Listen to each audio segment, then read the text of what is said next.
Fala aí, galera, muito bom dia. Vamos aí dar prosseguimento aos nossos conteúdos de física.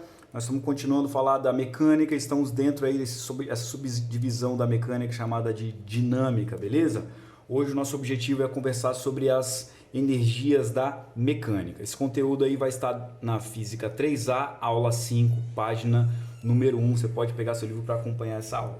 Porém, antes da gente continuar a falar sobre as energias da mecânica, eu preciso resgatar um conteúdo com vocês. E esse conteúdo é aquele conteúdo que nós vimos nas aulas presenciais, que eu chamei, que o livro na verdade chamou, quem sou eu, perdão, de trabalho de uma força, beleza? Eu vou representar trabalho por essa letrinha tal e F aqui pode ser qualquer força, certo? Então, todo o conceito de energia da mecânica veio a partir dessa ideia de trabalho. Tudo bem?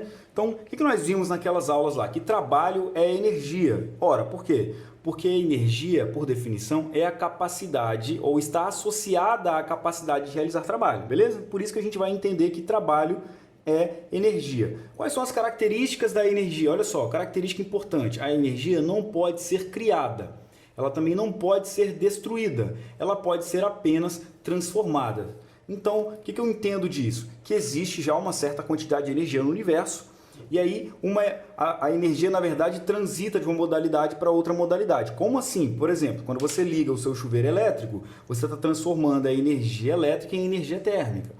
Quando você liga uma lâmpada elétrica, você está transformando a energia elétrica em energia luminosa e térmica, porque a lâmpada esquenta também, certo? Todo mundo, então você já entendeu aí que a energia transita de uma modalidade para a outra modalidade, certo? Beleza, então. Então vamos entender que vamos relembrar o que é esse tal desse conceito de trabalho. Bom, se eu quiser levar esse objeto dessa posição para essa posição aqui, o que eu preciso? Eu preciso causar uma força nesse objeto. Se eu causar uma força grande, eu vou ter um gasto energético. Se eu causar uma força pequena, eu vou ter um gasto energético menor. Ou seja, essa energia depende da força. Outra coisa também é que se eu ando um determinado deslocamento, eu gasto uma energia. Se eu ando um deslocamento maior, eu gasto uma energia maior. Gasto, né? Se estou falando aí, eu transformo. Tudo bem, pessoal? Esse gasto aí seria entre aspas. Show? Então, como é que eu calculo essa energia para causar esse deslocamento? Eu vou calcular usando essa formuleta aqui. Trabalho de qualquer força vai ser a força vezes o deslocamento vezes o cosseno do ângulo entre a força e o deslocamento. Então veja bem, como o deslocamento é horizontal, a força está fazendo um ângulo θ com essa direção horizontal, certo? Tudo bem. Aliás, só para ressaltar, essa formuleta serve para qualquer força. Por exemplo, eu quero calcular o trabalho da força elástica, então eu troco aqui, falta força elástica e boto força elástica. Quero calcular o trabalho da força-peso. Eu vou lá, força-peso aqui, força-peso aqui. Obviamente, dependendo da força que eu for escolher, eu vou ter que reanalisar o meu ângulo, né? Visto que, por exemplo, a força-peso, ela é vertical para baixo. Um belo momento para a caneta falhar. Isso, peso é vertical para baixo, certo? E aí o ângulo já mudaria. Então, o ângulo entre o deslocamento, que é para lá, e essa força-peso, no caso aqui, seria 90 graus. Eu teria que colocar aqui 90 graus. Todo mundo já entendeu isso de boa? Então, show! Agora, se a força mudar, ou seja, se ela não for constante ao longo desse deslocamento, como que eu calculo essa energia? Como que eu calculo esse trabalho, certo? Então, por que eu não vou poder usar essa formuleta aqui? Porque se a força mudar ao longo desse deslocamento, qual valor eu escolheria? Aí eu tenho que fazer o quê? Uma análise gráfica. Então, se eu quiser calcular o trabalho de uma força variável, eu tenho que analisar um gráfico força por deslocamento, beleza? Eu coloquei aqui um caso mais complexo, né? Mais complexo, no caso em que a força começa com um valor e aí depois, em determinada posição desse deslocamento, ela assume valores negativos, beleza? Então está mais completa essa formuleta aqui. Também é válido lembrar que, professor, como é que eu calculo a área dessa figura geométrica aqui? Você não vai calcular. No ensino médio você não vai fazer isso. No ensino médio vão aparecer figuras geométricas que você conheça a fórmula da área. Então vão aparecer figuras geométricas de retângulo, triângulo, beleza? Trapézios, enfim. Beleza? Agora, como é que eu vou calcular essa energia, né? Esse trabalho?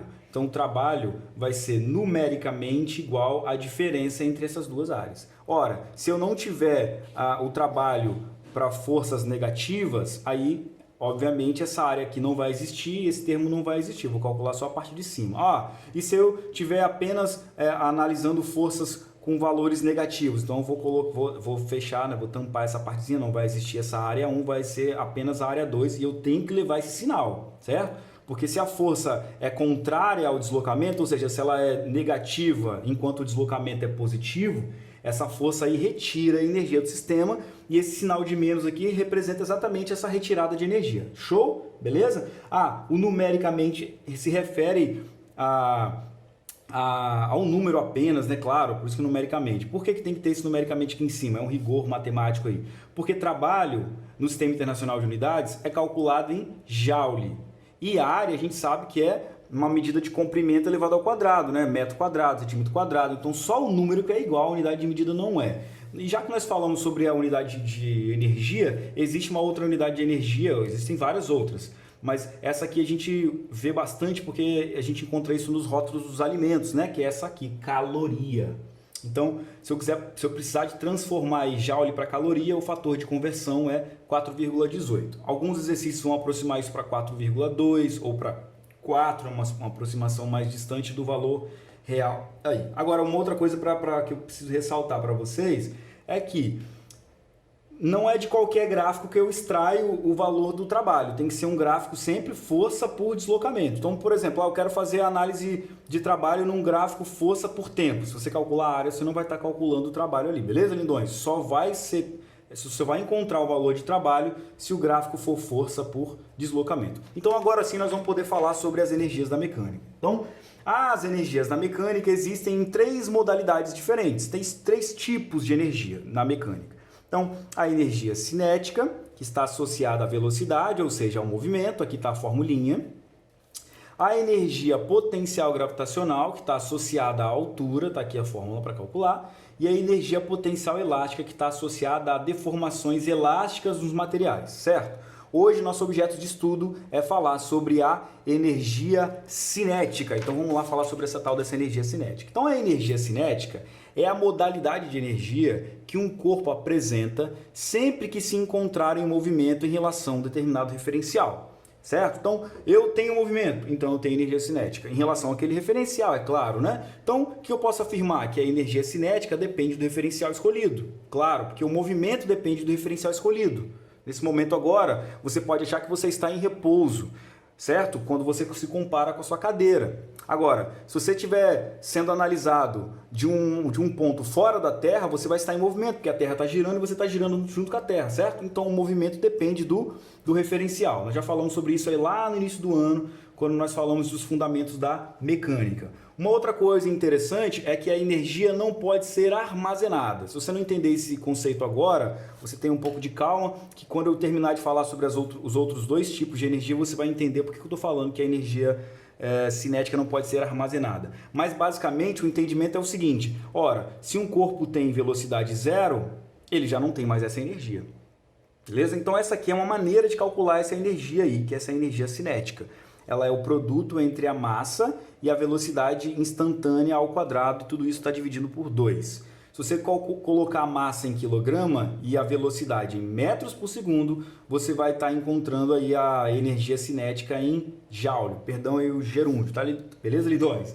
Agora, vamos lá dar continuidade a esse conteúdo para terminar a nossa aula de hoje. Falta esse último quadro aqui, que fala sobre o teorema da energia cinética. Nós estamos ainda dentro da dinâmica, beleza, lindões? Então, teorema, a gente usa esse termo para teorema quando a gente chega numa teoria baseada em cálculos matemáticos, onde eu pego uma fórmula, substituo outra, enfim, aí eu chego a uma certa conclusão, chego a uma certa teoria a partir de cálculos matemáticos, então nós vamos ter realizado aí um teorema, beleza? Então, vamos lá. Considere um objeto que em determinado momento ele tem uma velocidade inicial e está sujeito a uma força resultante horizontal e constante, certo?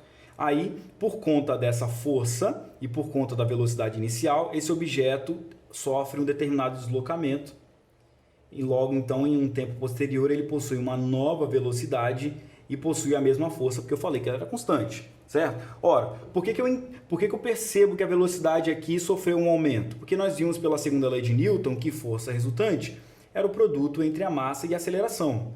Então, se o objeto possui uma força diferente de zero, ele também vai possuir uma aceleração. E a aceleração é a grandeza física que causa a mudança na velocidade. Então, veja bem, ora, como a força resultante está a favor do movimento, a velocidade cresceu.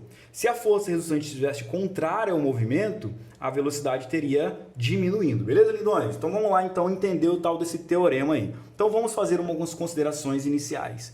A força é constante e horizontal, como já falei. A fórmula de trabalho, nós já vimos lá no primeiro quadro, que é trabalho da força, força deslocamento, cosseno do ângulo. Como o deslocamento é horizontal e a força também é horizontal, o ângulo entre a força e o deslocamento é zero. E a gente viu lá do círculo trigonométrico, que você vai ver lá na trigonometria, que cosseno de 0 grau é 1, certo? Outra coisa, força resultante é igual a massa vezes aceleração, isso aqui é a segunda lei de Newton, eu chamei isso de equação número 1. E esse carinha aqui, ó, não sei se você vai lembrar, é a formulinha do Torricelli, né? É aquela última equação lá que nós vimos lá na cinemática, nós vimos V igual a zero mais AT, S igual a zero, e vimos esse carinha aqui, que é a equaçãozinha de Torricelli, beleza? Agora vamos lá então para esse tal desse teorema. Então, ó, como o trabalho de uma força é a força, deslocamento e cosseno do ângulo, então o trabalho da força resultante vai ser a força resultante, deslocamento e cosseno do ângulo, certo? Só troquei aqui, ó, se eu quero falar de força resultante, eu troco aqui a força pela força resultante. Então o que eu vou fazer? Eu vou substituir a equação 1 nessa equaçãozinha aqui. Quem é a equação 1? Segunda lei de Newton. Então, onde tinha FR, vai aparecer M vezes A, certo? Certo. Também substituí o valor do ângulo aqui, botei cosseno de 0 grau já. Então, ele já na próxima linha nem vai aparecer, porque cosseno de 0 nós vimos que é 1, certo? Certo. Então, aqui, ó, vou manipular um pouquinho a fórmula do Torricelli, a equaçãozinha de Torricelli, vou passar o V0 para lá, para o outro lado, então ele vai ficar negativo. E vou passar o 2 dividindo, então eu vou ficar com essa ideia aqui. Isso aqui eu chamei de equação número 3. Então, o que eu vou fazer? Eu vou substituir a equação 2 na equação 3.